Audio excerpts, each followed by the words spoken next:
If you're like me, where you struggle with your emotions and how to deal with them, how to express them, how to be open to them, please listen up as I, Patty, share with you my take on that, as well as a reading to support this. And what I do is I find a daily spiritual practice for you and for me so that we can have a more loving world by becoming conscious of our unloving parts of us and become more conscious of that and become more loving and all that good stuff. So listen up.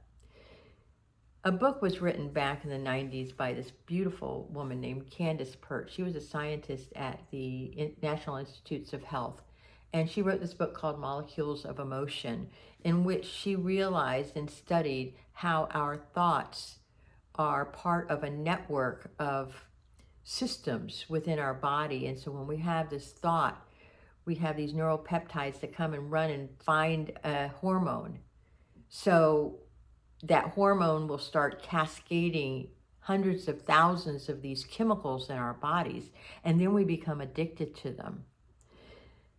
And learning how to process them and how to be open to them and how to use them has been a lot of my work over the last 30 years.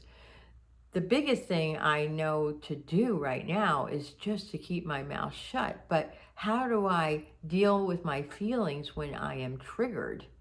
That's really the question.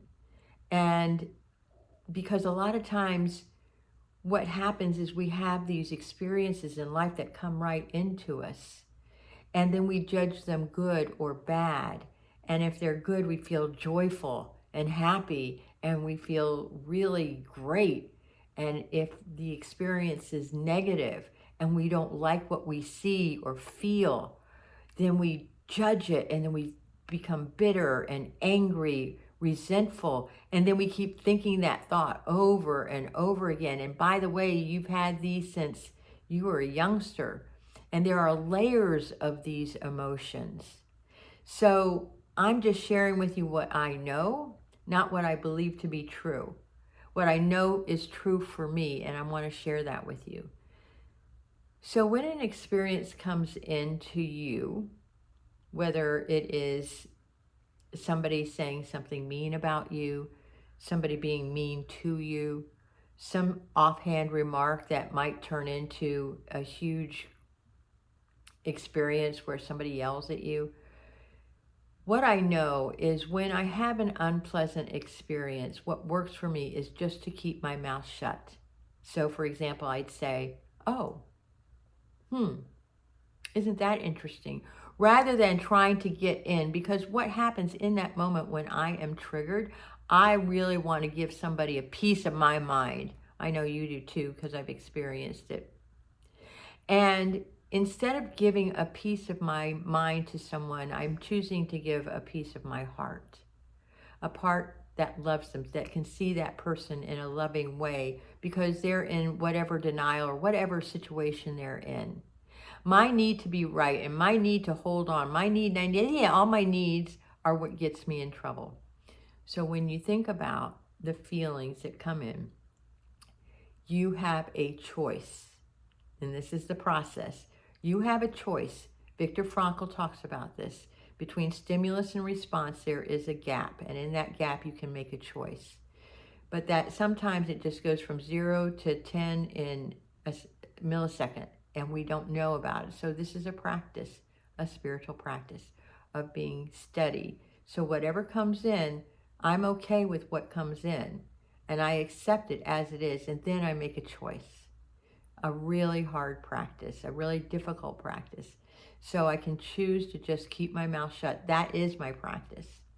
And then later on, what I can do is I can sit back and I can just sit with that feeling, be with the feeling. And whatever that feeling is, which can be very monumental and upsetting, I know.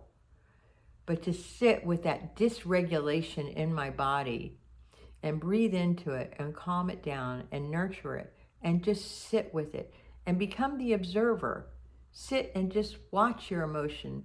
Close your eyes and just feel the emotion and experience the emotion. And as you do that, the energy around it dissipates. It does. I want you to try that. sometime this week, is when you feel upset, to just sit with it and just be with it and breathe into it and nurture it. I know this sounds crazy, but it's way better than you emotionally vomiting on people. Yeah, it is. And letting everybody know what your opinion is just because you had a bad day. That's not loving, because remember, we're trying to make a loving and more conscious world. So today I'm reading from the language of letting go. And it's about staying open to our feelings, December 18th. And many of us have gotten so good at following that don't feel rule that we can try to talk ourselves out of having any feelings. And if I was really perfect, I wouldn't need to get angry. And I don't get angry because I'm a Christian, for example. I forgive and forget. And I'm affirming that I'm happy. I'm not angry. And these are all statements, some of them quite clever, that indicate we're operating under the don't feel rule. Part of working a good spiritual practice means acknowledging and dealing with our feelings. We strive to accept and deal with our anger so it doesn't harden into resentments.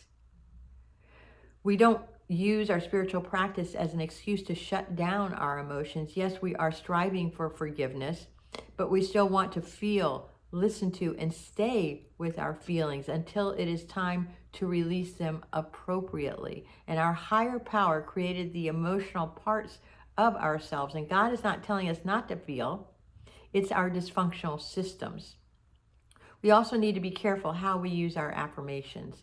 Discounting our emotions won't make feelings go away. If we're angry, it's okay to have that feeling. That's part of how we get and stay healthy. And today I will refuse to accept shame from others or myself for feeling my feelings. And I'm not talking about indulging your feelings. I'm not saying to go and sit and marinate in these awful feelings of that thinking and feeling and bitterness of all the time of what that person did to me. I've done it, and it is so loving. You are poisoning yourself when you do that. So the idea for me and for you, I want you to try this, is to find the sensation in your body and sit with it, observe it, just be with it. And like a mother to a child who is hurting, a mother wraps that child, their child, in their loving arms and say, no, I know it hurts, but you're going to be okay. I'm here for you. And just keep sitting with that feeling until it dissipates. And it will dissipate so that you can open up your energy for more loving experiences in your life. I promise this works. And if you don't need any drugs for this, you don't need alcohol. All you need is your presence, your awareness. That's it. And just be with yourself and be okay with it. If you like this kind of content, subscribe, like, share it with somebody because you know there is. I love you.